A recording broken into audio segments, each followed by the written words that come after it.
शादीशुदा लोगों को एक बड़ी सीख देने वाली पति पत्नी की स्टोरी। पत्नी ने न जाने क्या किया था कि पति ने उसे एक के बाद एक कई थप्पड़ जड़ दिए। हमेशा हर सिचुएशन को शांति से हैंडल करने वाली पत्नी भी इस बार इतनी अशांत हो उठी कि उसने अपनी चप्पल ही निकाल कर पति की ओर दे फेंकी। चप्पल पति के बालों को छूते हुए निकल गई।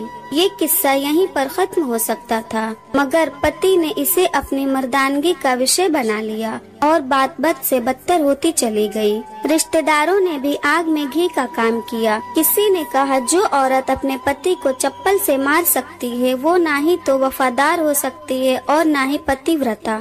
ऐसी औरत परिवार ही नहीं पूरे समाज में कलंक की तरह है। बीवी के पक्ष वाले कहाँ पीछे रहने वाले थे। किसी ने कहा 21वीं सदी में भी जो स्त्री के साथ मारपीट करते हैं उन्हें तो जेल भेज देना चाहिए। तो कोई कहता है जरूर इसको कोई और पसंद आ गई होगी, इसलिए अब पत्नी से मारपीट करने लगा है। बात कोर्ट तक पहुँच गई। दोनों पक्षों ने एक दूसरे के खिलाफ केस फाइल कर दिया। पति ने चरित्रहीन होने का तो पत्नी ने दहेज और शारीरिक उत्पीड़न का आरोप लगाया। 2 वर्षों से अधिक समय के लिए केस चला था। इन 2 वर्षों के दौरान दोनों पति पत्नी अलग अलग रह रहे थे।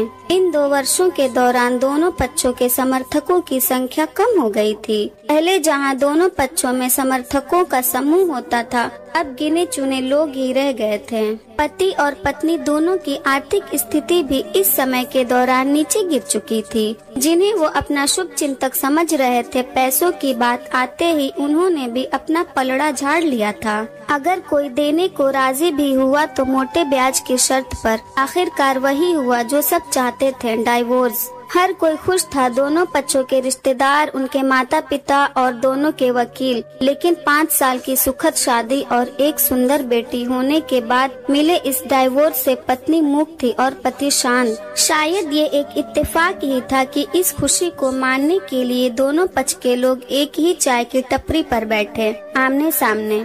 इत्तेफाक इसलिए क्योंकि ज्यादातर लोग जो एक दूसरे के विरोध पक्ष को सपोर्ट कर रहे थे वे एक दूसरे को अच्छे से जानते भी नहीं थे।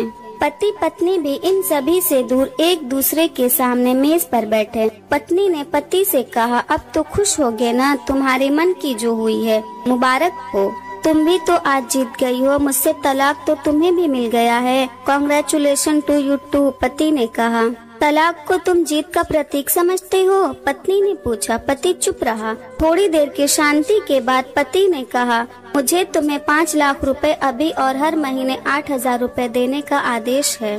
अभी मेरे पास पैसे नहीं है, इसलिए हमारा मतलब मेरा जो सिटी में फ्लैट है उसे तुम्हारे नाम कर देता हूँ। पत्नी बोली, लेकिन उस फ्लैट की कीमत तो 18 लाख की है। हाँ, लेकिन हमारी बेटी तुम्हारे साथ है और आगे जाके उसके खर्चे भी बढ़ेंगे, तुम्हें थोड़ी आसानी होगी, पति ने कहा। नहीं नहीं, मुझे सिर्फ 5 लाख ही देना और तुम हर महीने 8,000 तो देने ही वाले हो, मैं मैनेज कर लूंगी। अगर 5 लाख नहीं है तब भी कोई बात नहीं, पत्नी बोली। पति सोचने लगा, कितनी भोली और समझदार है ये औरत, जो कुछ समय पहले तक मेरी पत्नी थी और अब अनजान। ये वही है जो कम से कम खर्चे में घर चलाती और पैसे बचाकर मेरे जन्मदिन और बर्थडे पर हमेशा मेरे लिए नए कपड़े खरीद लाती। कभी बीमार भी हो जाती तो पैसे बचाने के लिए मुझे मालूम न होने देती और घरेलू नुस्खों से अपना इलाज कर लेती। मगर घर में कोई और बीमार होता तो तुरंत डॉक्टर के पास लेकर जाती। मेरी हिम्मती मारी गई थी, मैं ही अपनी झूठी मर्दानगी के चक्कर में इतनी बड़ी गलती कर बैठा। पत्नी के दिमाग में भी उथल पुथल चल रही थी। अभी भी वैसा का वैसा ही है। पहले भी खुद से ज्यादा हमारे बारे में सोचता था और अब भी वही कर रहा है। ये वही आदमी है जो मुझे एक्सीडेंट से बचाने के लिए खुद मोटरसाइकिल के आगे कूद पड़ा था और अपनी उंगली तुड़वा बैठा था। पता नहीं कौन सी मनहूस घड़ी में मैं झगड़ा कर बैठी। पति ने मौन तोड़ते हुए पूछा, अब तुम्हारे कमर का दर्द कैसा है? ज्यादा तकलीफ तो नहीं होती? पत्नी हल्का सा मुस्कुराई और बोली, अभी भी होता है, अब तो पेट में भी दर्द उठते हैं। वो तो होगा ही, तुम योगा या कसरत भी तो नहीं करती हो। अब किसी गायनोकोलॉजिस्ट को जरूर दिखा देना, पति ने कहा। तुम बताओ तुम्हारा अस्थमा कैसा है अब? क्या अब भी तुम्हें दौरे पड़ते हैं? पत्नी ने पूछा। हाँ पड़ते हैं, पहले से ज्यादा, क्योंकि अक्सर इन्हेलर भूल जाता हूँ। याद दिलाने के लिए तुम जो नहीं हो अब, पति बोला। पत्नी की आंखों में आंसू आ गए।